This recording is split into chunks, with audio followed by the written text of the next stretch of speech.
So welcome to the Alum Fellows reading series. Today it's my pleasure to welcome Treva B. Lindsey, who is Associate Professor in Women's Gender and Sexuality Studies at the Ohio State University. Her research and teaching specializations are in African American women's history, Black popular and expressive culture, Black feminisms, hip hop studies, critical race and gender theory, and sexual politics. Her book, Colored No More Reinventing Black Womanhood in Washington, D.C., was designated as the Choice Outstanding Academic Title of 2017. Her work has appeared in nearly all the major journals in her fields of interest, and her forthcoming projects include the tentatively titled Here Are Screams, Black Women, Violence, and the Struggle for Justice. Treva Lindsey is also the current co-chair of the Women of Color Leadership Project for the National Women's Studies Association. The recipient of countless awards and fellowships, she was the Hutchins Center's inaugural Equity for Women and Girls of Color Fellow at the Hutchins Center here at Harvard during the academic year 2016-2017. Our discussant, Christiane Crouch, is Professor of History and Dean of Graduate Studies at Bard College. Her work focuses on the histories of the early modern Atlantic, comparative slavery, American material culture, and Native Americans and Indigenous studies. Her book, Nobility Lost, French and Canadian Martial Cultures, Indians, and the End of New France, 1600 to 1848, won the Mary Alice and Philip Boucher Prize for Best Book in French Colonial History from the French Colonial Historical Society. And the recipient of numerous honors as well, Christiane was also a fellow at the Hutchins Center in 2016-2017. Please welcome Treva and Christiane. Thank you so much, Krishna. It is so good to be back and to be with all of you here today, particularly Krishna and Abby and Matt and the staff at the Hutchins. It was such an amazing experience there that year. And of course, Christiane, who became a dear friend through this process and a wonderful colleague. So I'm thankful for the opportunity to discuss my book today with her and to do a little bit of a reading from the book, which interestingly enough, I got my copy of my book on a Wednesday at Colloquium in the spring of 2017. So Hutchins literally is attached to this book in numerous ways. And so I feel really honored to be here to share the book with you a few years later and with a little distance from it to be able to think through it. So Color No More is a project that really for me was attempting to excavate a history of African American women in Jim Crow era Washington, D.C. But I wanted to do it in a slightly different way. I wanted to think through these different sites that I really saw Black women, femmes, and girls interacting with, engaging with across the nation and in the city itself that really shaped the city. Unlike many of the cities that we think about in this period, particularly cities that we associate with the Great Migration, such as New York or even Chicago, so much of the migration to Washington happened right after the Civil War up until about 1900. We see a sharp increase of the number of African Americans and peoples of African descent moving to the city, but also an established population of free folks of color who live in Washington from the late 18th century onward, who built communities and built that. And Black women are integral to the shaping of what becomes Chocolate City by 1957, more kind of like Cafe au Lait City at this point, but was really one of the majority Black metropolises that emerged. And I wanted to chronicle how women shaped that, how and what did they do to shape that. And so I looked at kind of institutional history. I looked at Howard University to see Black women who were attending there, who were impacted by what Howard was doing, but also getting at the gender politics of this. So not just the racial politics of this era, but also the racial politics of the era, and focusing in on the first dean of women at Howard University, Lucy Diggs Slowe, who's this kind of incredible woman. And I'll be reading a little bit from that chapter today to give you a sense of kind of the racial and gender terrain that Black women were excavating in Washington. I wanted to look at beauty culture. So many Black women in Washington were hairstylists and hair techs and building a whole kind of culture, economy, and industry around this prior to the professionalization in the ways that we know now of hair care. And it actually created this artisan class of Black women. And also discussions about what is beauty? What does it mean? How do we talk about skin bleaching, hair straightening, these processes of thinking about upward mobility attached to aesthetics and beauty practices?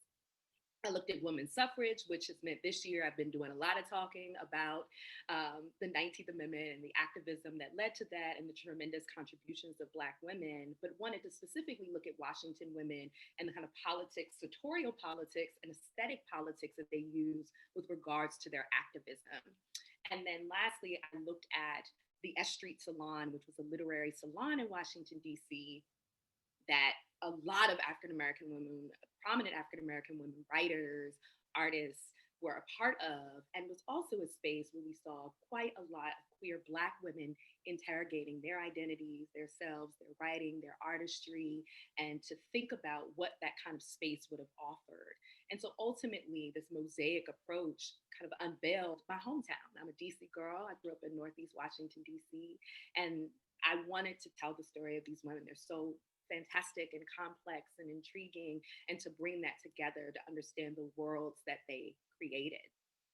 So, the chapter that I'm going to read from today is the chapter about Howard University, and more specifically, Lucy Diggs Slowe.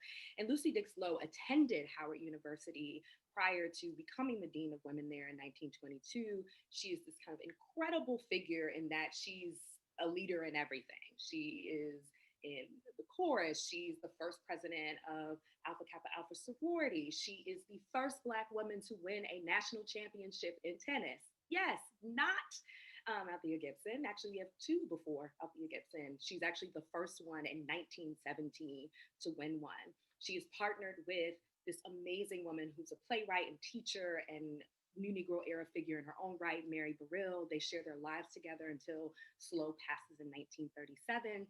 And she is this woman who's pushing up against the rigid gender norms of Howard University in the 1920s and 30s. She goes toe to toe with them about how women will be treated and what a college is supposed to do to prepare Black women for a world that sees them not as just secondary figures, but figures that should not be in the public sphere. And she is doing that work for about 5 years before a new president, the first Black president of Howard University, Mordecai Johnson, arrives on the campus. And it's in this tension here in the book where I show the tension in the relationship between the two of them really reveals the kind of racial progressivism that existed at Howard University, but also these very rigid gender norms and conventions that impacted Black women such as Slowe, but also her students, the staff, and the faculty. Opposition to debunking Howard University's institutionalized gender ideologies reached its peak during the tenure of the school's first African American president, Mordecai Johnson. He arrived in 1926, only 4 years after Slowe's appointment as Dean of Women and at the height of the New Negro era intellectual and cultural currents converging on the hilltop. Hilltop is what Howard is affectionately called. A graduate of the all-male Morehouse College and an ordained Southern Baptist minister, Mordecai Johnson arrived at Howard University with a vision for the future of the nationally renowned institution of higher learning in the nation's capital. Many would come to describe him as controlling as a president, which placed Black women in a particularly unique position. His religious background influenced his views on education and his thoughts pertaining to the appropriate behavior and career paths for African American women. Despite the tremendous work of Black women pushing for more gender progressive theology, particularly within the Black Baptist denomination, Johnson maintained a conservative understanding of Black women's roles on college campuses and more broadly in public life. Hiring African American women as faculty at Howard was the extent of Johnson's engagement with women's concerns about equality. At the time Johnson assumed leadership of Howard University, SLO had made numerous efforts to provide African American women students with unparalleled opportunities for leadership, social and cultural exploration, and career oriented education. SLO critiqued African American churches and social conservatism, to which many Black families adhered. She publicly acknowledged, quote, much of the religious philosophy upon which Negro women have been nurtured has tended towards suppressing in them their own powers. Many of them have been brought up in the antiquated philosophy of St. Paul in reference to women's place in the scheme of things, and all too frequently have been influenced by the philosophy of patient waiting, rather than the philosophy of developing their own talents to their fullest extent. Under these conditions, it is inevitable, therefore, that the psychology of most of the women who come to college is the psychology of accepting what is taught without question, the psychology of inaction rather than that of active curiosity, end quote. Johnson, as a Baptist minister, embraced the religious philosophy that SLO openly denounced. Because of their substantially differing viewpoints regarding the roles of African American women in the modern world, SLO and Johnson and his all-male administration maintained a contentious relationship that lasted until SLO's untimely death. His rigid position on the woman question mirrored that of many Black men's attempts through secular and religious institutions to control, limit, and dictate the behaviors of Black women in public life. Throughout his presidency, Johnson's administration rescinded many of the opportunities SLO established for African American women students.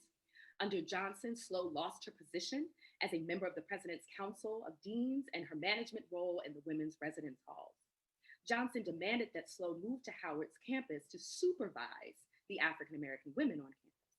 This shifted SLO's role as a manager and a leader of women on campus to that of a matron. When SLO received her initial offer to serve as Dean of Women, she specifically requested that she not be required to live on campus.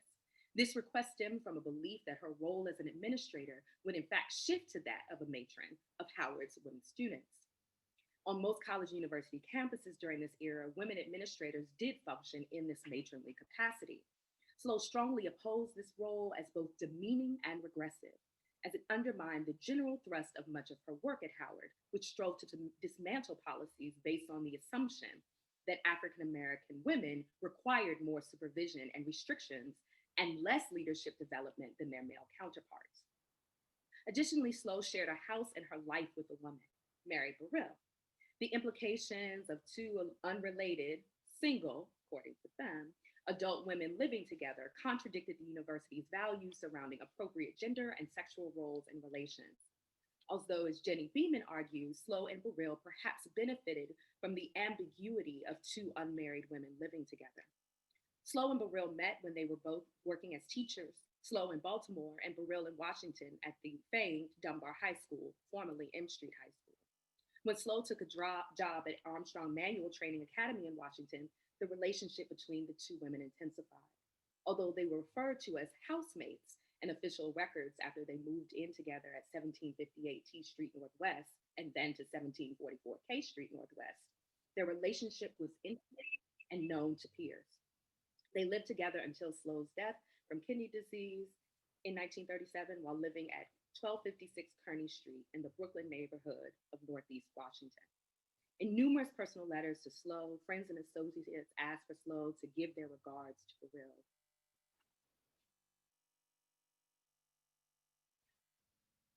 There were many letters that existed between them that showed their lives as lived and loved together. They shared a life together and without question forged a loving relationship in spite of prevailing heteronormative and patriarchal expectations for women to marry and not engage in suspect, as they were noted, relationships with other women. The university's attempt to shift SLO's role from that of administrator to matron exacerbated tensions between SLO and Howard's leadership, who in 1933 dismantled the women's program, which included career guidance for female students, as well as female leadership programs. While the trustees and the administration proffered the decision as one of economic necessity,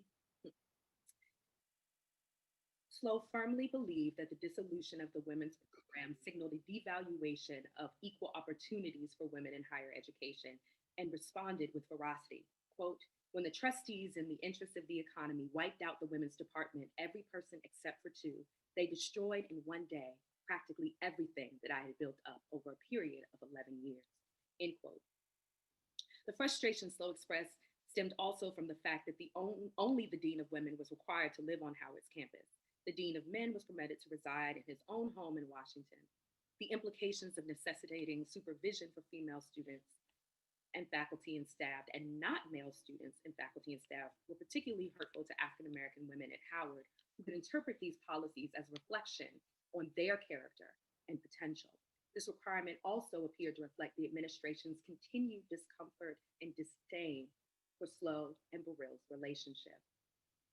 Her confrontation with gender inequity for African American women students and faculty extended beyond educational issues.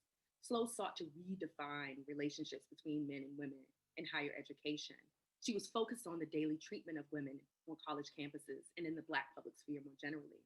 Her concern for African American women's experiences at Howard became glaringly evident in her handling of a complaint made by women students at Howard about a male professor in 1927.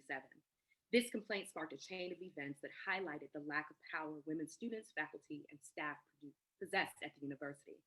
The stark contrast between Howard's racial progressivism and its adherence to traditional gender roles, expectations, and relations provided women at Howard with a seemingly insurmountable obstacle in achieving fuller equality during the New Negro era. Slow received an initial complaint about Professor Clarence Harvey Mills from a parent in 1927. The letter accused Mills of using improper and sometimes vulgar language in his classroom with women students present. Seeking to avoid a public controversy, Slow arranged to speak privately with Mills about the allegations.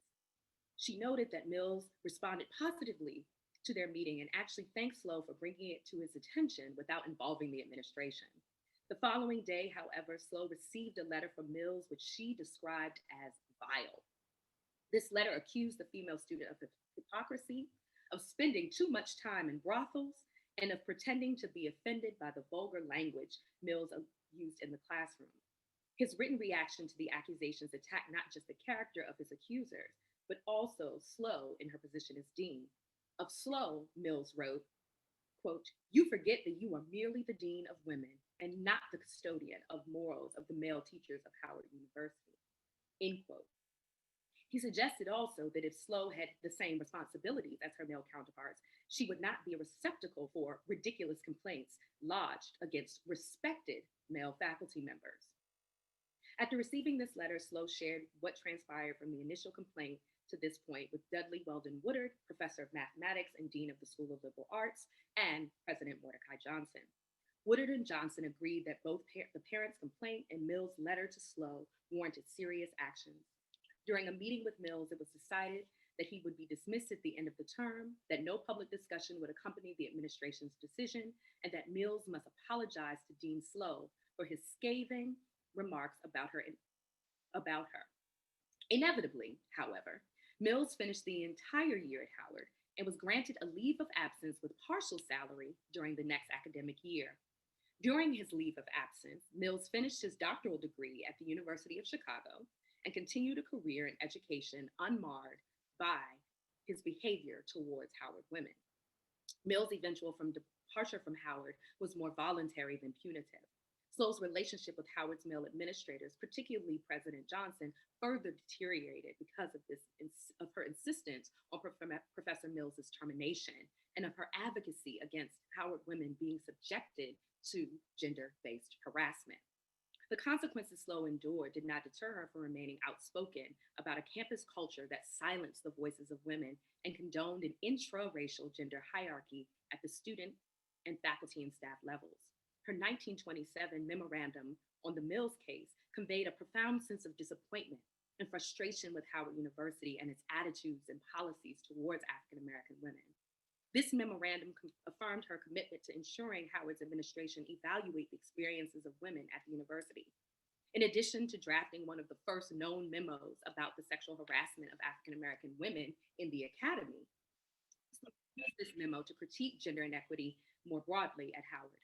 She explained, quote, "From the time this case happened down to the present, I have not had the cordial support of the president. When the time came to raise salaries, he raised mine $200 and raised other deans with qualifications no better than mine in amounts ranging from $850 to $1,150. He, without question, excluded me from his conferences with the academic deans, although prior to 1930, the Dean of Men and the Dean of Women had sat with the Board of Deans. He has never sympathetically studied the real work of the Dean of Women and still seems to have a wrong conception of her function sponsored by the Department of the Dean of Women. I cannot have firsthand knowledge of her work. I have tried in every way to correct this, but can get no cooperation from the president, end quote. Slow used the Mills case in its aftermath to highlight her struggles as a dean and the resistance she encountered in her efforts to achieve fuller gender equity for Howard women. Sexual harassment, the university's prioritizing of Black male leadership, the paternalistic and patriarchal perspectives and policies of Howard's predominantly male administration, and the lack of suitable and intellectually, culturally, and socially stimulating living conditions for women students became visible through Slow's response to the Mills case. The setbacks only further encouraged Slow to continue to push for gender equity and to address women's exclusion from leadership. She also addressed women's underrepresentation in the student population and faculty. She openly criticized Black men and women who placed any limitations on what Black women could achieve and or aspire to in areas outside of the home. She fought for and with Black women to secure not just a place, but an equal place in American higher education.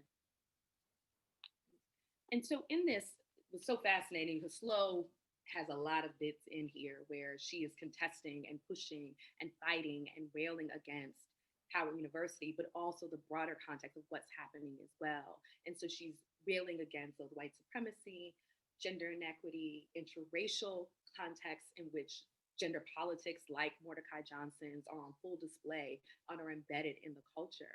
And in a very short amount of time, she has a very lasting impact on Howard and in the Washington, D.C. area more broadly, and is this incredible figure in terms of thinking through how we talk about gender and sexual politics within Black communities, within Black institutions, and how we grapple with, and in this book for me, taking an intersectional approach to grappling with the archive of what she's presenting about this beloved institution that doesn't love Black women back in the same way. So that is the reading from the book. I know we're going to turn over now to a conversation with me and Christian. Thank you so much, Treva.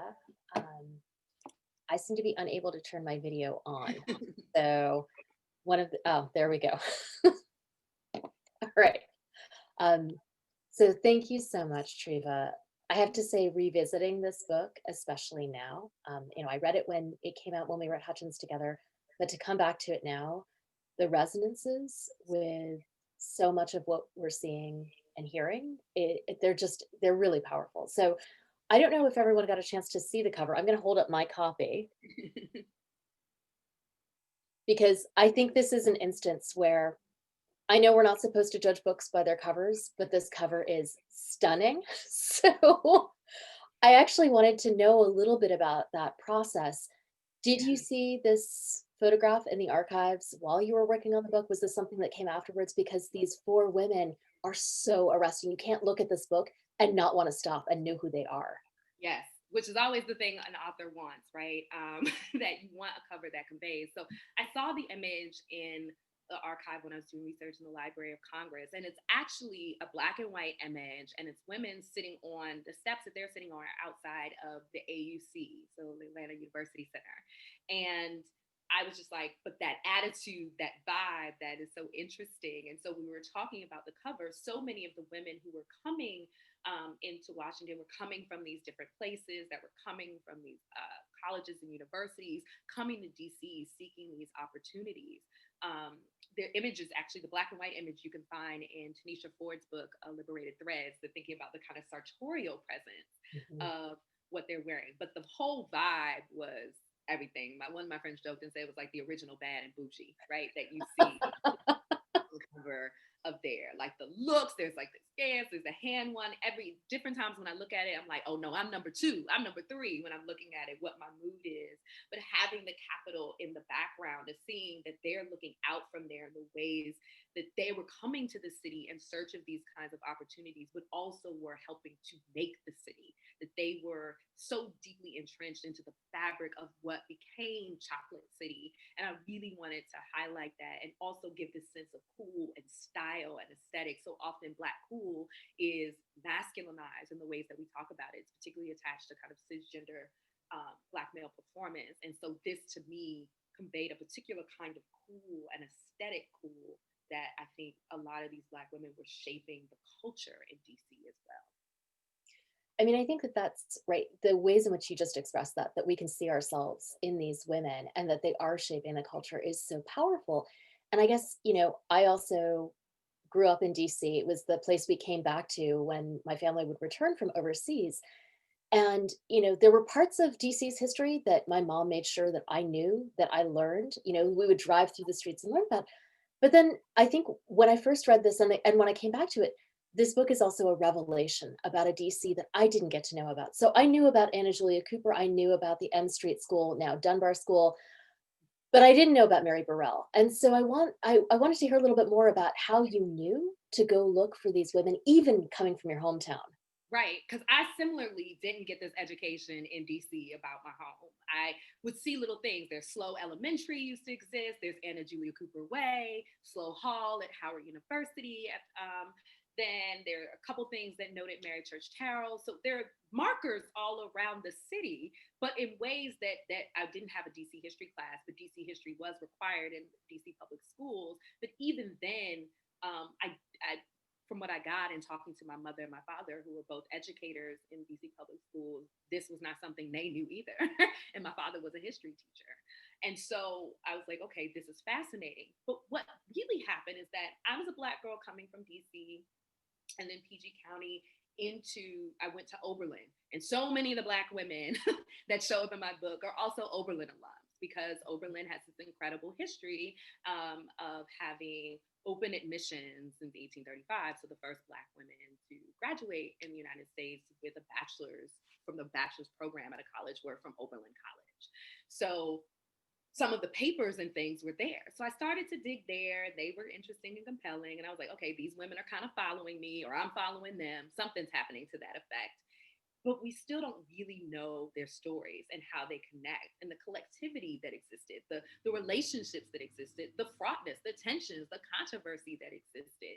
And so I wanted to dig in. So I took myself to Howard and went to the Moreland Spin Garn, went to the DC Historical Society, went back to the newspapers of that era through the archives online, the Black Press Archive, and saw the stories they were telling about themselves, saw the ephemera, saw the images, and said, this is a story. Now, I'm not sure how this story goes, and it's exciting to see so many more books now coming out about Washington, particularly in this era, of folks who wanted to see this city who it's so important to the story of the United States. It is the nation's capital. They're at the foot of power. The federal government is disaggregating in terms of employment much sooner than other areas around the country are. So there are kinds of opportunities in Washington that are different, but also there's the race, the race riots and the incredible racial violence that happens during the Red Summer that happens in Washington too. So it's on this line, and it's the urban Upper South is how I frame it, right? It's below the Mason-Dixon. There is a history of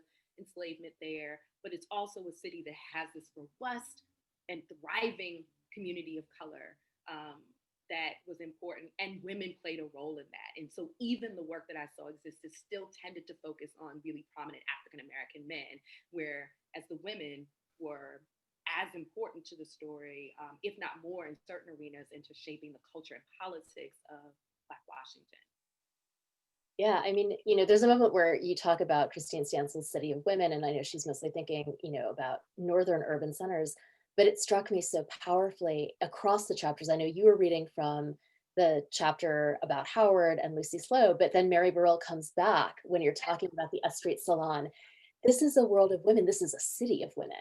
Yeah. And it's extraordinary to see this overlap. And I know hearing you talk about the Oberlin connection helps to tease that out a little bit, but I think there's also, because I think we associate DC so strongly with a male presence, this really revises the grounding of that.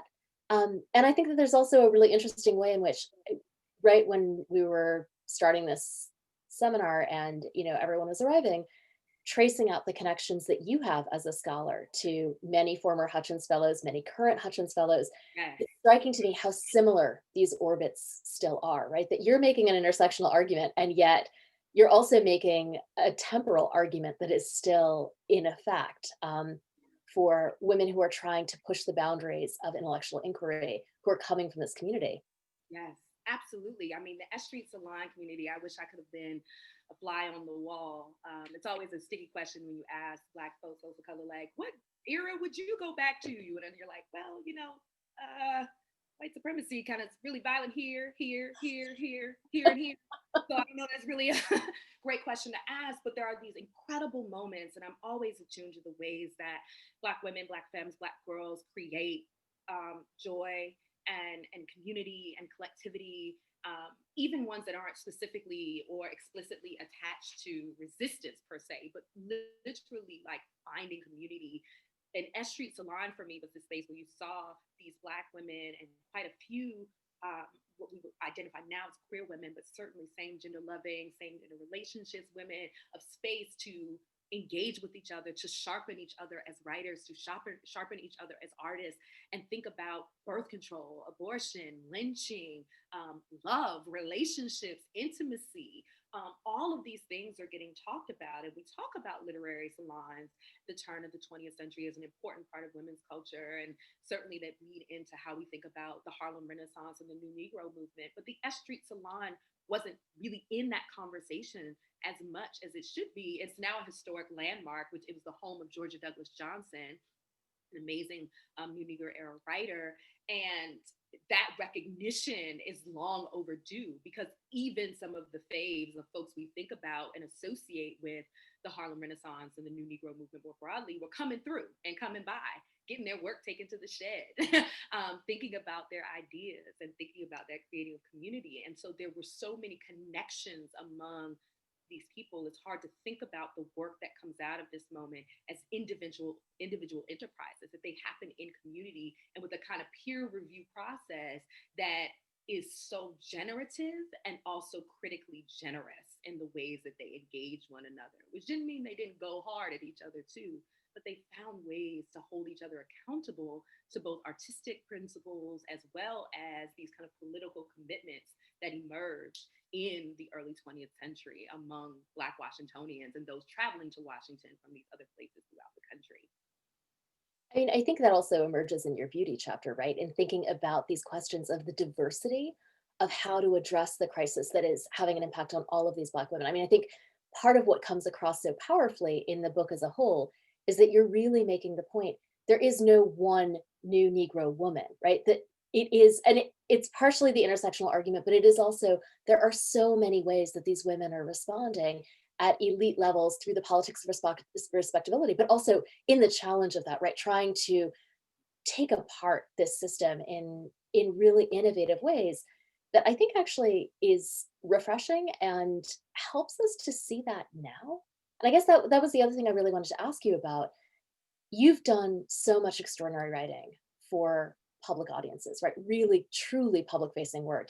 I have to say, I admire you more than anybody, because I don't know how you have time to sleep because of what you put out there. And I think I wanted to hear a little bit more about how you see this academic work that you did, this deep historical tracing, answering or addressing some of the issues that we see facing Black women, femmes, and girls today, because the stories are heartbreakingly and remarkably similar. Right. That's such a great question, Christiane. And it's funny, as I'm finishing up this next project on violence against Black women in a contemporary context, but obviously looking with this historical arc, I referred back to a section in the introduction of this book, right? So first and foremost, the dedication of this book is to Relisha Rudd, who was a 7-year-old Black girl who went missing in DC in 2014, has never been found. It's believed that she was killed. And it's also being trafficked in Washington, D.C. And she grew up essentially a few blocks from where I grew up in Northeast D.C. So I wrote the dedication in hopes that either we would know where she was by the time we read it, and that she would see herself in a book, that she would see her name as a Black girl in a book, or in the event that we didn't find her, which is unfortunately the story for so many Black girls, young femmes, and women, that she would always live somewhere in DC, that she'd always be present here. And so that kind of narrative for me in thinking about anti-Black violence and the ways that we talk about the narratives of what has happened to Black folks was so important to me. So the strange fruit hanging was the Black male body. The enslaved figure was the enslaved Black man, digital Black man, the masculinized subject. And it was important for me to say in thinking about the new Negro that we think about how femhood, womanhood is constructed in this period, that how ideas about gender and sexuality and class and ability, etc., impact the ways that we assess how Blackness shows up and how anti-Black violence and anti-Blackness shows up in their lives. And of course, there are all these gendered outcomes and gendered figurations that matter in the Jim Crow era and in this era of racial terror and white supremacist violence. I think it's important to make those connections and to immediately call out in this moment any erasure happening in real time. And so for me, going back and saying, here's what these women are doing, here's how these Black women shaped DC and made claims about gender and race and Blackness and class. And on the flip side of that, you know, what does that mean for us talking about how we engage anti-Black police violence in 2020? How do we talk about that? What figures become the figures that we rally around and engage? If the cisgender Black male figure is the singular ways in which we engage in this conversation, we're always going to be missing significant parts of the story and significant parts of the dynamics of anti-Blackness that we have to consider along the ways flesh is gendered and sexualized and thought about. Yeah, I mean, I think it's so clear, right? The persistence of misogynoir, the persistence of the impossible thinking. I think the very fact that you're noting that many of these sites have not been commemorated, that these stories haven't been told, that there's this slow catch up. And I think it's all the more striking because you do push back that starting point of the embrace of the new Negro, right? Rejecting the term colored and embracing new Negro womanhood and rooting it really at that turn of the century moment. I mean, your introduction where you open with Anna Julia Cooper in 1893 and this phalanx of these brilliant women, I think does everything, right? But that we're still at that moment in some sense, right? These women have laid the groundwork, they had the innovative ideas, and we're still trying to catch up to that.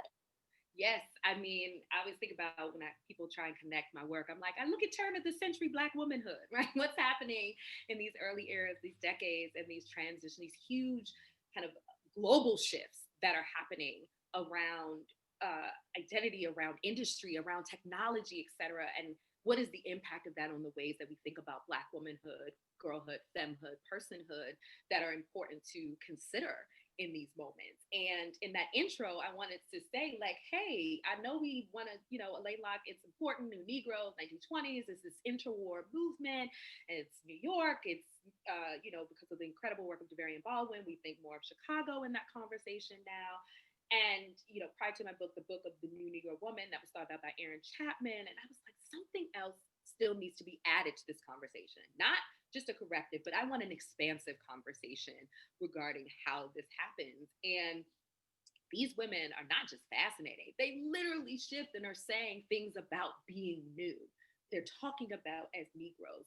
They have analysis that are accounting for racism, sexism, poverty, all in one, right? They're doing that then. They're doing the kinds of work that we're still doing in Black feminist inquiry, that we're still doing in inquiry around gender, race, class, sexuality now, that we see that trajectory, that lineage. And so whenever someone's like, these are new questions or these are new ideas, I really want to say there may be new events and new instances and ways of thinking through that, or a labeling or a categorization of how we're grappling with this. But this tradition of interrogating power and understanding multiple forces converging and intertwining and impacting the lived experiences and material realities of Black women has been something Black women have been preoccupied with for quite some time, right? Pretty much since we get their voices in the archive, we can see this kind of engagement with their lived experiences and the kinds of analysis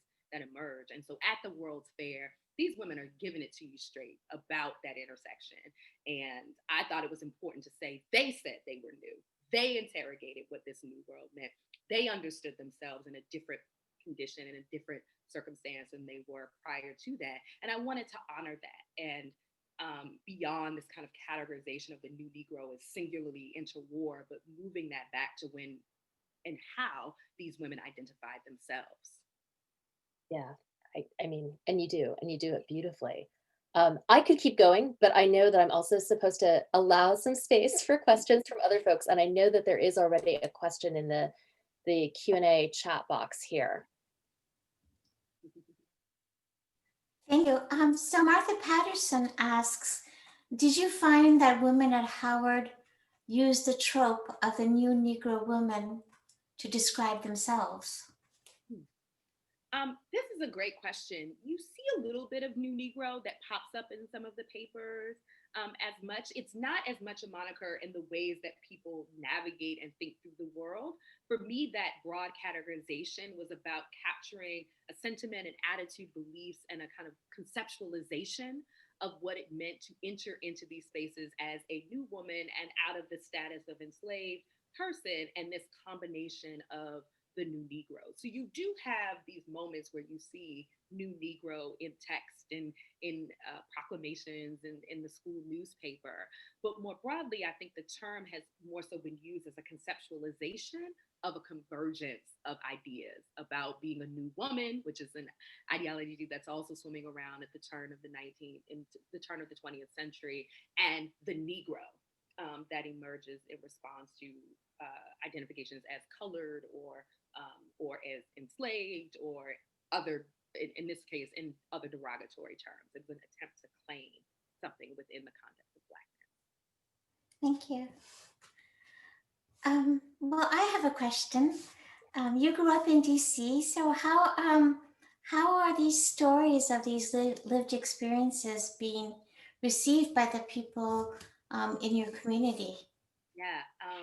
So my first big kind of public, non-academic tied book event was at Potter's House in Washington, D.C., which was kind of a dream come true, given, you know, when you grow up somewhere and then you get to go back to that place.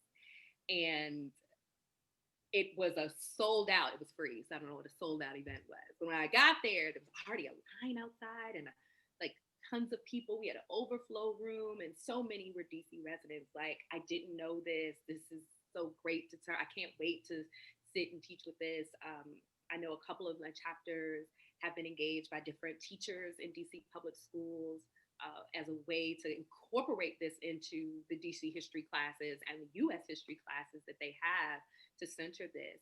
I think for me, seeing in the last few years more honoring in the city of women like Lucy Dixlow and Mary Church Terrell and Anna Julia Cooper and Mary McLeod Bethune and Nannie Helen Burroughs and some of these other women, we've seen an uptick of this. There was actually one of those New York Times, they're doing, you know, the kind of obituaries for folks who didn't get one at the time that they actually passed. And they recently did one and a story about Lucy Dixlow. And so it is very encouraging to see this history getting a broader audience. And I feel honored to be in a tradition of Black women from Washington, D.C., who are talking about race and gender and class and sexuality and having a community that I think has been so receptive to the book. It also was like my branch of my public library in DC did it once for like their book of the month. And I used to go there when I was little, and my parents went to the book club meeting to have that conversation. And so I've also liked that I tried to write the book as accessibly as possible so that it could be more broadly used in different contexts, so that it could be engaged by someone who's teaching a high schooler about DC history or about African American women's history, that there was something useful in there for them. And so having the love of DC and having that be to date the most thrilling book event I've ever done means a lot. That really meant a lot to see DC respond well to it, and to see all of this new work coming out about DC is incredible. There's a new book coming out by Darius Carter that really looks like scandal and gossip in DC in this period, and Kwame Holmes' work, Derek Musgrove's work, Brandy T. Summers' work, and not just historical excavations, anthropological excavations about food and histories of that by someone like an Ashante Reese. So it's so encouraging to see this world unfolding, and folks who are doing this kind of work around the nation's capital, because there's a lot of history to tell that's there, and specifically a lot of Black history and a lot of history of non-cisgender Black men who should also be central to those stories. Thank you. Carlton Harrison asks or says, great work. And he would like to know more about Jean Lucy's participation and transition from tennis, grad school, etc. This is what's so funny. This woman, you just find out new things about her that she did as I'm going through the archives. So the tennis picture, they were pictures of her, and I included in the book with her tennis racket. And as someone who loves tennis, and my ongoing piece I'm working on is a history of Black women in tennis, and because there's this incredible history, and I've now written, I think, about almost all of kind of the major figures: Serena, Venus, Althea, and of course Lucy Diggs-Sloan. She is someone, we often think in this era of Paul Robeson as this kind of Renaissance man, right, who was so talented in all of these different ways. Well, for me, Lucy Diggs-Sloan occupies that kind of space. She is in the core, she is a writer, she is politically engaged, she is an administrator, she gets graduate training in personnel studies, she plays tennis. She's great at these things. That's the other part. She's not just doing all of these things. She is incredible. And in each one of those spaces, she has to break barriers, right? So as a president of an organization that becomes one of the first Black Greek letter organization in the nation, and forming that and being a part of that the president, to see what is that Black women need on this camp to survive this, being part of the National Association for College Women, a national organization for Black women on college campuses across the country, and then going to play tennis, and then writing, and then building, and then connecting to communities, and then being a suffragist, and then, challenging religious doctrine. And so, yes, it's important, and we always should keep Paul Robeson, still one of my favorite figures to think about, but we don't often, and this extends to today, use genius to think about Black women, Black femmes, Black non-binary folk. It's not something we apply as generously. And I think it's really important to think about her in this context of a multi-hyphenate, of someone who was so accomplished and really spread her energy across these things in dynamic ways, but always attuned to how does this shift the landscape for Black women, girls, femmes. That is a key part of how she sees her role in tennis, her intervention in choir, her intervention in writing, and her intervention as an administrator and teacher, both in DC public schools and later and until her death at Howard. Thank you. Nikki Green asks, how much of your research for Colored No More has had an impact on your forthcoming book on Black women, femmes, and girls and violence? I knew that my next book would probably look at violence in some way, because Colored No More actually doesn't grapple with direct violence in the ways that some of my master's work do. I was looking at lynching, and I was looking at the lynching of women in particular, but I knew I would come back to it because it's such an important part of the story that we tell about Black women, girls, and femmes, and more particularly about anti-Black violence through that lens. And so I literally, in the new book, have a section from the old book, a snippet from this book. Oh gosh, the old book, that sounds terrible. From this wonderful first project that is talking about what happens when we singularly focus on cisgender Black men as the stand-in for the Black experience, particularly around violence. So in the book I mentioned, we often talk about from Emmett Till to Michael Brown as the framing of anti-Black racial violence.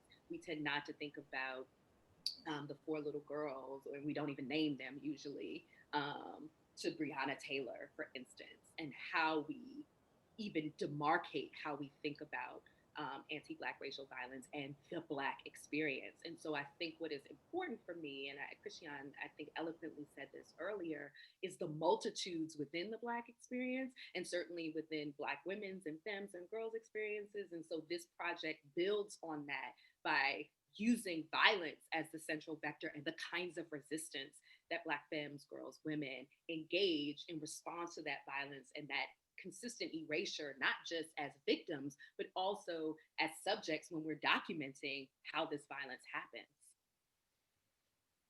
Thank you.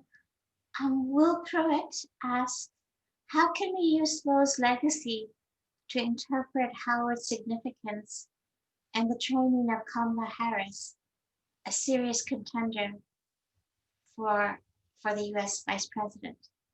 Yes, what a great question. I've been expecting this question now, given what has happened since then.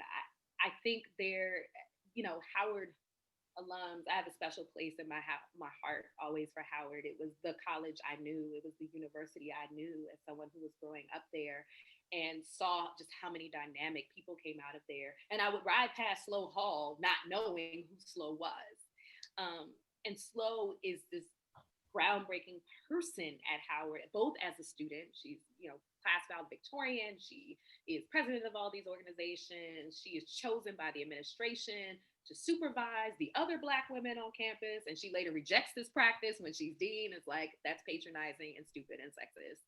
And she, alongside so many other dynamic Black women Howard alums, are such an important part of how we think about the political, cultural, and social landscape of the nation, that this becomes a training ground. She ensures that Howard, through her work, becomes a training ground for Black women who will enter the public sphere in particular kinds of ways, whether that's, she's pushing for them to be in all kinds of professions, right? It was most notably that Black women often were going to be teachers, which she applauds, and she was one herself, or would be nurses. And she was like, I want us to do that and more, and expanding that.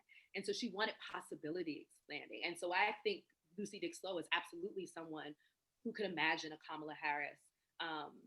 She probably would have imagined it sooner than it happened, that a Black woman be a serious contender for the vice presidency of the United States. Certainly, she probably would have thought president would have been on there. I'm certain she would have been a Shirley Chisholm or maybe even a Show Out a Blast fan.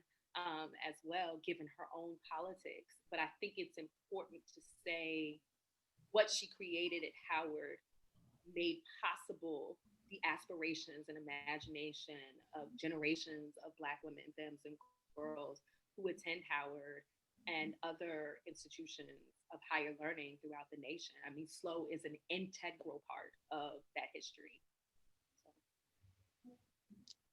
Okay, I'm going to skip down to some new people on the Q&A. Jaminique Adams asks, considering the long history of exclusion of Black people, especially women and queer folk in archival work, did you encounter issues when trying to access archives? Were there moments when the archives were insufficient? Really, really great question. My amazing former students. Yes, there were really difficult moments in the archive. And some of this was like the absences, I had to read through those. I mean, thankfully, I'm in an era in which I get to read and learn from people like Sadia Hartman and really take on this challenge of the archive in a way that understands the whispers and the crevices and the unconventional spaces in the archive with which to engage. And so sometimes it was just asking a different question of the archive that gave me something different. If I'm going in looking for X, Y, or Z, I need a document that says this versus what's missing? Why is that missing? What are the newspapers saying around that moment? What's going on here? It forced me to be creative and really reach into a critical imaginative space, or we think about critical fabulation as process, as illustrated by Hartman, to fill in some of those gaps. And also the other part of that was the ethical considerations of things that were in the archives, but also seemed super private, that were collected and amassed outside of these women granting permission for these things to be publicly available. And I also believe in Black women's right to privacy and an interior life that's shared in the spaces that there are. So there were also moments in the archive where I did find things that I felt were really substantive and I might have wanted to put in the book to prove my point, but that seemed intimate and for the people who it was intended for. And so I made decisions around that. And so I think it's important as a Black feminist historian to be clear about my ethics around the archive and also the practice of listening to and engaging silences in meaningful ways and asking why that silence exists, because in that, some of the narrative starts to unfold and unravel. Thank you. I think this will be our final question, and then if Christian has any questions or comments, we can conclude with those. Well, Lorena Rizzo asks and says, first, beautiful work, Treva. Howard University becomes a destination for students from the African continent in the 1950s. Do you have any evidence for Africans, men and women, studying at Howard in the 1920s? So this is where it becomes kind of interesting. Not as much evidence. As you said, the 1950s is where I really see the spike in the transition in the population to have a broader kind of diasporic reach in terms of the population. There is a student that I came across that identified that I believe is from the continent. It's hard to know from how the description in the letter is there. More of what I saw in the 1920s are conversations about the continent and this kind of brewing Pan-Africanism among Black women in the dorms about what were the connections that folks wanted to make to the continent specifically, but also thinking about the Caribbean and Latin America more broadly. So that does pop up more in the 1920s in ways, and especially in the spaces of Black women having these conversations around this. And again, Pan-Africanism and this is often seen in this kind of masculinist endeavor. And so it was very captivating to see some of these kind of conversations that were happening. In terms of student populations and documents, there was one student who I think was identified there, but certainly not largely, and certainly not African-American women. Going to college still at this point, for a lot of people, it has this cachet, these barriers that are existent there too. And so who's there, what families they come from, Washington's elite families, relationship to Howard is an important part of that figuration too. So yeah, I would love to see more work on that and thinking about the questions of the broad Black population, expansive Black population, particularly from the continent at Howard, which I saw the spike in the 1950s, which is a little after where I end my book, but I think that's such an important history. Thank you for that question. Thank you. Christian, do you have any final? One final thing besides thanking Treva for this amazing journey with this work. If you have not read the book, for those of you who have not yet gotten a copy of it, please do. It's amazing. But because we're in anticipation of your next book, can you give us something that's going to be out sooner? Can you tell us something that we might be able to hold on to so that we can continue to see this fine mind at work? Oh, thank you. That's so sweet of you to say. I think that the most recent thing I have out is in the fall issue of Ms. Magazine.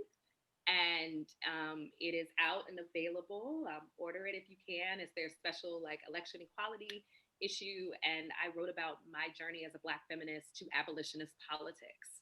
And so what it means to be both a survivor of violence and to embrace a model of a world without policing or prisons. And so really walking through that journey, walking through the history of policing and prisons, and thinking about a longer history of abolitionist politics among Black women, femmes, and girls. So that is all of the writing, because I am not writing anything else except for this book, finishing this book, so it can be out next year. So that is the main priority, but that is out, and that I think is pretty reflexive. And then a small thing, the Tang Museum has a thing coming out about whiteness and default culture, and I have a piece in there about interrogating and complicating the concept of Black excellence and how Black excellence can be framed in ways that reifies white supremacy.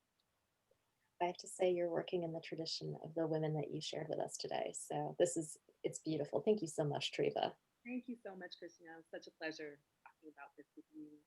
And thank you, everybody, for coming today and hanging in there with us virtually. I see so many names I recognize and some that I don't. Thank you so much. I have to do the push because my press will want me to get the book if you can.